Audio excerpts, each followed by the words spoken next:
እኔ ዚና መሐመድ ያዴም እባላለሁ። ኗሪነቴ በአፋር ክልል ያለሁት እዚሁ ነው የኖርኩት። እዚሁ ነው ልጆቼንም አሳድጌ አስተምሬ ሳደረስኩት። አሁን በጦርነቱ ምክንያት ብዙ ችግር ደርሶብን ነበረ።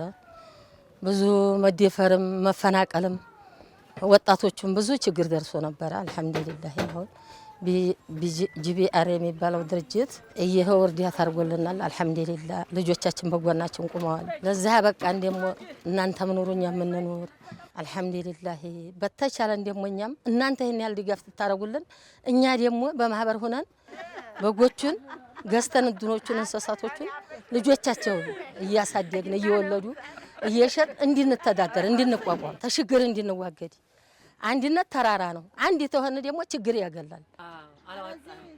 እኒ በጎች አሁን የምታዋቸው ለጊዜው ጅማሮ ነው እንጂ ገና ነው። ወደፊት ነው ለውጥ የምናሳየው። እነሱ እየወለዱ እናንተ ድጋፍ እያረጋችሁልን ድርጅታችን እየሰፋ ሲሄድ በጣም እናንተም ደስ ይላችኋል፣ እኛም ደስ ይለናል። ተሽግር ስንወጣ ለጀዋዬ እናመሰግናለን። አላህ ይስጥልን። ዋናው ሰላም ነው። ሰላም